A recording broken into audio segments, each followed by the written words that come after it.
In this episode of MyCast, we discuss why research scares so many people away, what really is communication research, and what are the challenges and opportunities that lie behind it. How does MICA contribute to the world of communication research? And as a parting thought, what skills and qualities can one inculcate to be a good researcher in the communication field today? Hello, and welcome to another episode of MyCast, MyCa's official podcast. I'm your host, Tanmay. And I'm your host, Sudhanshu. Today, we're in conversation with Professor Manisha Pathak-Shelat, Professor of Communication and Digital Platforms and Strategies at MICA. She's also the chair of Center for Development Management and Communication at MICA, editor of Journal of Creative Communication, Sage Publication, and has also been a researcher at University of Wisconsin-Madison.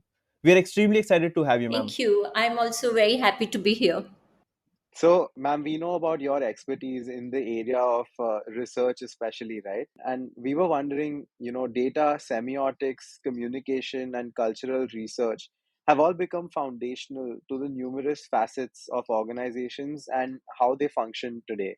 But even as we find ourselves increasingly reliant on research to achieve these organizational goals, why does research scare so many people away? Because, see, personally, I enjoy research and find the whole process so exciting. So I often wonder, why research scares so many people. In our daily life, we are always conducting research, for a trip we want to take, or for finding the right date, or identifying the perfect grad program that is a great fit for you, right? So I think it is the stringent methodology and the standards that academic research requires that actually scares people. To succeed at research, you need good training, mentoring, and time. And most young researchers are not fortunate to have this. You know that MICA publishes the Journal of Creative Communication with SAGE. And with JOCC, we have a nurturing mindset. So, our mission is to nurture communication scholarship globally and support emerging scholars because we know that many young scholars don't have this support. Right. So I would say that if you look at research as a joyful opportunity for discovery, like digging deep into something that always intrigued you, as an exciting opportunity to collaborate with people all across the world, I think it wouldn't seem so scary. That was great, ma'am. And actually, I want to pick on the communication part of the research because, see, communication as a phenomena is vast, deep, and multifaceted. And people and organization communicate with each other with like both verbal and non-verbal means to influence opinions, attitudes, and behavior, and even create, maintain, and strengthen relationships. So, could you tell us more about what falls under the umbrella of the term communication research? Yes, but I think it would perhaps be more helpful to ask what doesn't fall under the umbrella term communication research. Because communication is at the core of human life, at the core of everything that we do. So many things fall under this umbrella. For example, our communication practices and cultures of individuals, organizations, and communities, also practices in media for information, entertainment, education, and socialization. These are also part of it. And at present, because of digital transformation, it has prompted many researchers to focus on the new technologies, for example, on AI, AR, and VR. Again, if we look at strategic communication, then every element of the communication cycle, the process, the sender, message, channel, receiver, and feedback, all this have so many different aspects that generate very important research questions.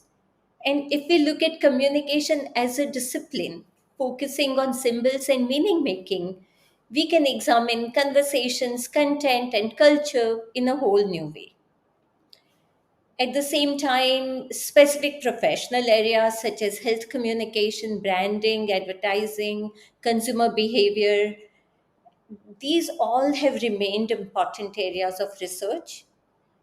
Social and behavior change communication is another big area where communication research is located.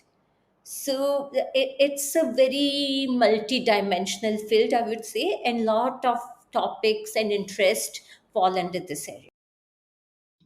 That's really insightful, ma'am, and really interesting to see how one phenomena can have so many, such a wide range of applications.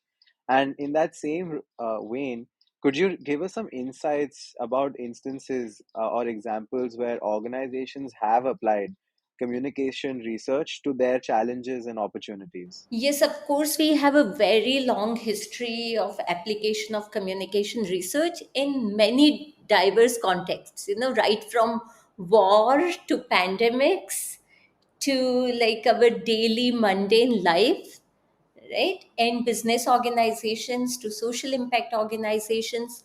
All of this have applied communication research to benefit their work. Let us say I give you a really old example. This is from 1970s when Nestle tried to introduce coffee to the market in Japan. And even with a very well-rounded marketing strategy, sales never took off. And that is when they brought the psychoanalyst called Clotilde Rappel. So after conducting cultural research, on like how to communicate this, Raphael found that Japanese population simply had no emotional connection to coffee. So what they did that they actually introduced coffee flavored candies to children, waited for 10 years so that these children have very strong emotional connect to these candies, and then later when they grow up, coffee will not be so unacceptable to them. In fact, if they really liked coffee candies, they would look forward to having coffee. So this time after 10 years it was a huge success. The children who grew up on coffee candy learned to associate the taste with pleasant childhood memories and then soon became coffee drinkers. So, emotional connection is very important when we apply communication research. I'll also give you another more recent example, and that is, Lego, which is very popular with both boys and girls. But they actually involved ethnographers to study that how boys and girls play Lego differently, and also how children in different cultures play Lego differently, and then they base their entire marketing strategy on the insights that they got. So like this is these are like two examples, one some years back, one more recent. But also, now with social media, like many organizations are using various platforms to connect with their audiences, and they really use research to find out that how best to position themselves. Also, we have very good track record with research being helpful in the areas of health communication, such as say improving vaccine confidence, reducing HIV/AIDS related stigma, bringing topics like menstruation and abuse in the public agenda. So there are so many examples that I can give, but I think this few examples would give you an idea that right from business organizations to governments to social impact organizations, all of these have used communication research to their advantage. Thank you, ma'am, for such fascinating and diverse set of examples to to help us understand the core of the field. And we get it that the field has its application everywhere. And at MICA, we take pride in our core expertise of strategic marketing and communication. One that's rooted deep in our pedagogy, with subjects such as you said, strategic communication, cultural context of communication, marketing communication, and an academic major in digital communication management. So, ma'am, could you tell us more about MICA's strength and contribution in the field of communication research? Absolutely, because I'm very happy to say that MICA has emerged as a leader in research in all these areas that you mentioned. As a faculty, doctoral scholars, not forgetting also some of the PGP students, have presented and published their research in the most respected venues.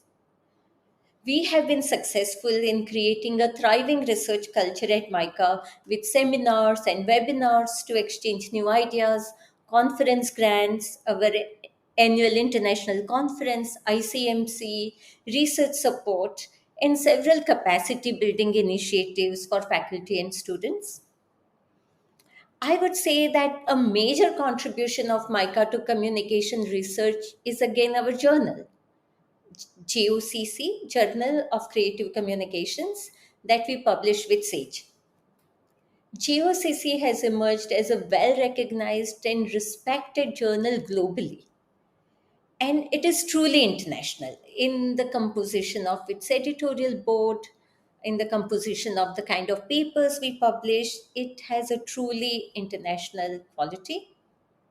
It is also inclusive of developing and underrepresented countries, and we accept novel themes. We are very open to novel themes in communication research because we take a broad view of communication so that scholars from media, cultural studies, marketing, advertising, branding, informatics, management, education, technology, development, and several other fields publish their research with us. Also at JOCC, we are active on major social media platforms, and so our informal influence is also very strong. You would also be interested in knowing that JOCC publishes spatial issues every year. So, for example, last year we published spatial issues on strategic communication during a pandemic situation, then also one on stakeholder engagement with business focus. Very soon, our spatial issue on misinformation and disinformation will be out. And after that, it will be one on global citizenship, covering education, civic, and market perspectives. So you can see that through this scholarly initiative, MICA contributes to global growth of communication research.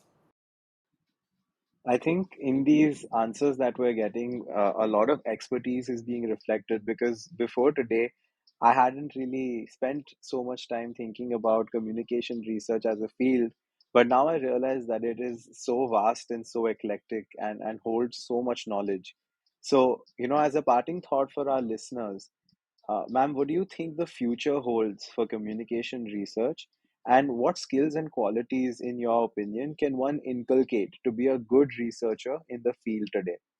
Yes, certainly. I see a very bright future for communication research because, as I said earlier, communication is such a core dimension of every aspect of life. So, communication research will always thrive. Yes, as a researcher, you have to remain relevant to what is happening in the world, right? You have to actually look at what problems we urgently need to address. And then you also have to consider what the future looks like. So, if you are that kind of a researcher, your work remains more relevant. So, as maybe future researchers or students, who are researching now, or anybody who is interested in research, I would say that the first quality a good researcher needs is curiosity. You have to be curious about what is happening around you, and you should have the desire to understand life, also a desire, hopefully, to make things better, right? To solve problems. Also a good quality, and I think this is very important and a lot of people ignore this, is that uh, there has to be attention to detail and penchant for rigor, because good research is never accomplished with superficial and casual approach. So that would be one thing I would surely want to tell young researchers. And yes, it requires reading long texts and writing long texts. So there would definitely be, good skills to work on because, in these days, because of our habit of constantly using social media, our attention spans are shrinking. And I think a good researcher needs focus, to even focus to work on complex ideas and complex texts. So I would really think that if you develop these skills, your future is bright. As host of MICA, since student of MICA, I feel that this discussion was really important. And after such a informative and thought-provoking segment of the podcast, I would like to tell you, ma'am, that we are going to this a fun section we are having. It is the rapid fire section of MICA's. So, ma'am, are you ready? Okay, I didn't know about this, but yes. Okay, ma'am, it will be fun. It will be fun. Yeah. Okay, so first question for you, ma'am, is what is a book that you would recommend for our listeners? So I'm reading my colleague Payal Arora's book, The Next Million Users. I hope I remember the title correctly. But it talks a lot about what the future of digital media, is going to look like in the global south. I really recommend it. The second question is one of your favorite works or outcomes of your research. I think a paper I wrote in 2013, it has still remained my favorite, and it's about digital cultures of rural and small town young people of Gujarat. That's very interesting, actually. Okay, and so apart from your own work, what is one of your favorite works or outcomes of research, of all the research that you've seen so far? So, a group of colleagues from many different countries, from UK, like several countries of Europe, US, we are together working on a global project called Global Kids Online. And I think that is going to generate a lot of interesting insights about young people all over the world. I'm very excited about that work. Oh, that's really interesting. Ma'am, the last question of the rapid fire is what is the key to being a good communicator? First, be a good listener and be genuine. I think that is solid advice, seeing as uh, that's missing in a lot of communication and content nowadays. Just even being real or genuine, it can go a long way. We would just like to thank you for coming here and being so insightful about such a field that every marketer should know about. So I feel our audience needs to know about this, and your presence was really insightful. Thank you for coming.